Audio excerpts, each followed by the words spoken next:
월트 휘트먼은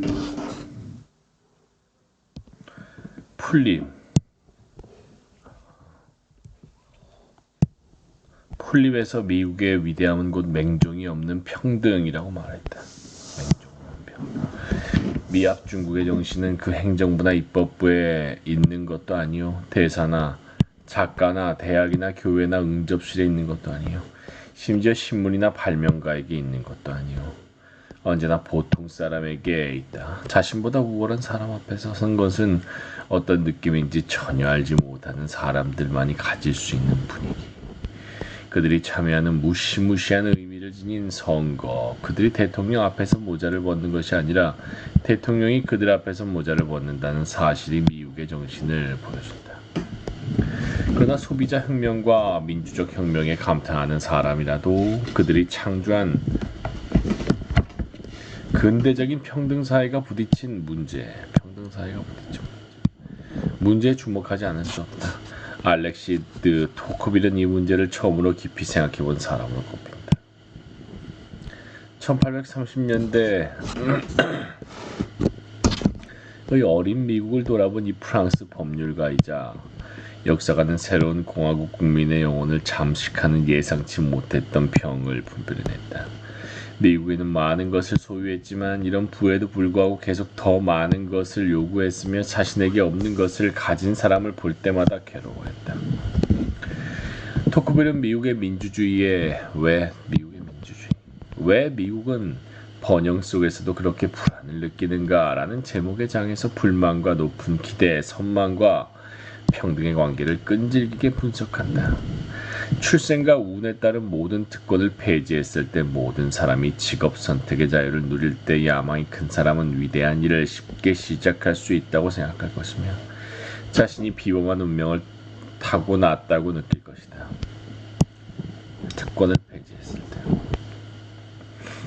그러나 이것은 경험을 통해 금세 교정되고 마는 망상이다. 불평등이 사회의 일반 법칙일 때는 아무리 불평등한 측면이라도 사람들 눈길을 끌지 못한다. 그러나 모든 것이 대체로 평등해지면 약간의 차이라도 눈에 띄고 만다. 그래서 풍요롭게 살아가는 민주사회의 구성원이 종종 묘한 우울증에 시달리고 평온하고 느긋한 환경에서도 삶에 대한 혐오에 사로잡히는 것이다. 프랑스에서는 자살률 증가를 걱정하고 있다. 미국에서는 자살은 드문 대신 광증이 어느 것보다도 흔하다고 하고.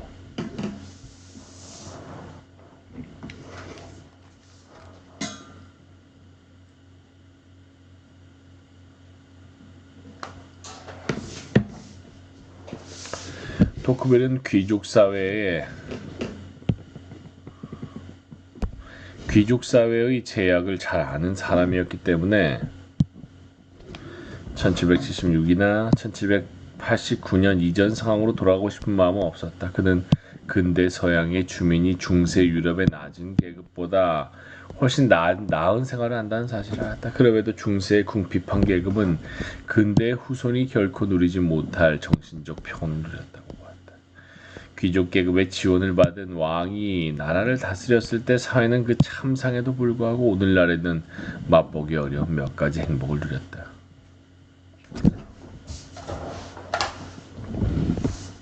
민중은 자신이 속한 사회적 신분 외에 다른 가능성을 생각해 본 적이 없기 때문에 자신의 지도자와 동등해지기를 기대한 적이 없기 때문에 자신의 권리의 의문을 제기하지 않았다. 그들은 엄혹한 환경에서 살아갔지만 반감을 품지도 모욕감을 느끼지도 않았다. 그저 신이 정해준 불가피한 고난이라고 생각했다. 농노는 자신의 열등한 위치가 불변의 자연 질서의 결과라고 여겼다. 그 결과 운을 평등하게 타고난 여러 계급 사이의 일종의 친선관계가 확립되었다. 사회는 불평등했지만 그것 때문에 인간의 영혼이 타락하진 않았다. 그러나 민주주의는 기대를 가로막는 모든 장벽을 철거해버렸다. 공동체의 모든 구성원은 물질적 평등을 성취할 수단이 없는데도 이론적으로 평등하다고 느꼈다. 토크빌은 말한다. 미국에서는 아무리 가난한 사람이라도 부자의 쾌락에 희망과 질시가 섞인 눈길을 던졌다. 가난한 시민은 부자 시민을 가까운 거리에서 관찰했으며 언젠가 그들의 뒤를 쫓을 수 있을 것이라고 믿었다. 물론 그들의 생각이 늘 틀린 것은 아니었다. 초라한 배경에서 태어났지만 큰 부를 일군 사람도 많았다. 그러나 예외가 규칙이 될 수는 없었다. 미국에서 여전히 최약층 빈민이 있었다. 그러나 귀족 사회의 가난한 사람들과는 달리 미국의 가난한 사람들은 자신의 삶의 기대를 배신했다고 생각했다. 토크빌은 귀족 사회와 민주 사회는 구성원들의 빈곤 개념이 다르다며 이 점은 하인이 주인을 대하는 태도에서 특히 분명하게 나타난다고 주장합니다.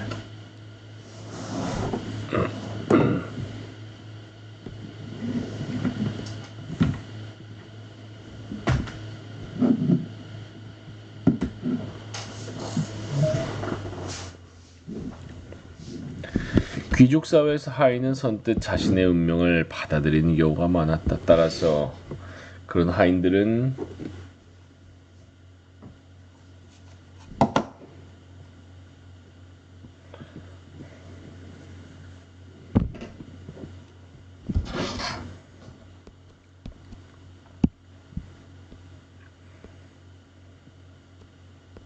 토크빌의 표현을 빌리면 드높은 생각, 강한 자존심을 가질 수도 있었다.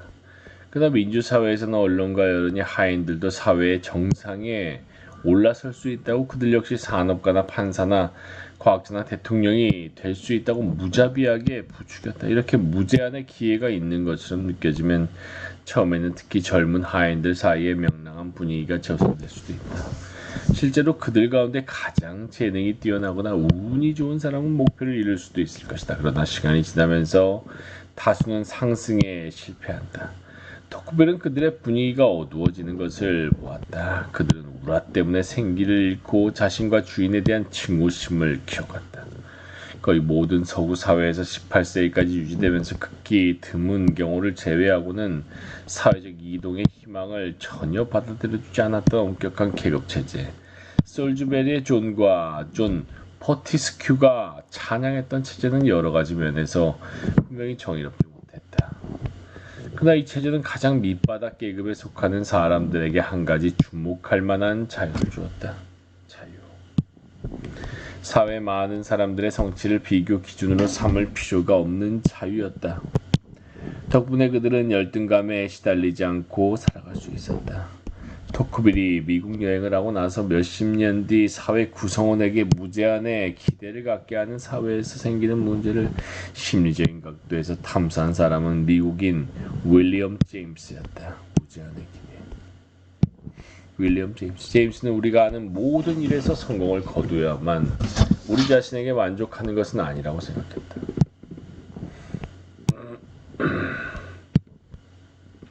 또 어떤 일에서 실패한다고 해서 반드시 수모를 느끼는 것은 아니다. 우리의 자존심과 가치관을 걸고 어떤 일을 했는데 그 일을 이루지 못했을 경우에만 수모를 느낀다. 자존심과 가치관을 걸고 무엇을 승리로 해석하느냐, 무엇을 실패로 안주하느냐를 결정하는 것은 우리의 목표다. 하버드의 심리학 교수인 제임스는 훌륭한 심리학자가 되는 것에 자신의 자존심을 걸었다. 따라서 만일 다른 사람들이 그보다 심리학을 더 많이 안다면 자신도 인정하듯이 그는 질투와 수치를 느낄 것이다. 그러나 그는 고대 그리스어를 배우는 일을 과제로 삼은 적이 없었기 때문에 자신은 향연의 첫 줄을 가지고 헤매는데 누구는 그것을 전부 번역할 수 있다 해도 괴로워하지 않았다. 시도가 없으면 실패도 없고 실패가 없으면 수모도 없다. 따라서 이 세계에서 자존심은 전적으로 자신이 무엇이 되려고 또 무슨 일을 하려고 스스로를 밀어붙이냐에 따라 달려있다. 이것은 우리가 상상하는 자기 자신의 잠재력에 대한 실제 성취 비율에 의해 결정된다. 자존심은 내세운 것뿐에 이룬 것.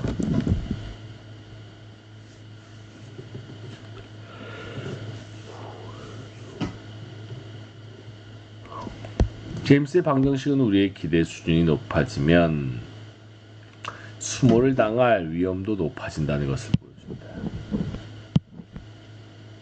우리가 무엇을 정상이라고 생각하느냐에 따라 우리의 행복이 결정된다. 한때 유명했던 배우 몰락한 정치가 그리고 토크빌의 말에 따르자면 성공하지 못한 미국인이 겪는 고통에 비길 만한 것을 찾기는 힘들 것이다. 이 방정식은 우리의 자존심을 높일 수 있는 두 가지 방법도 암시한다. 하나는 더 많이 성취를 거두기 위해 노력하는 것이고 또 하나는 성취하고 싶은 일의 수를 줄이는 것이다. 제임스는 두 번째 방법의 장점을 지적한다. 요구를 버리는 것은 그것을 충족시키는 것만큼이나 행복하고 마음 편한 일이다. 어떤 영역에서 자신이 아무것도 아니라는 사실이 있는 그대로 받아들여지면 마음이 묘하게 편해진다. 젊거나 늘씬해지려고 애쓰기를 포기하는 나는 얼마나 즐거운가. 우리는 말한다. 다행이야. 근환상들은 이제 사라졌어. 자아에 더해지는 모든 것은 자랑거리일 뿐이다. 그래서 부담이기도 하다. 어우 참아.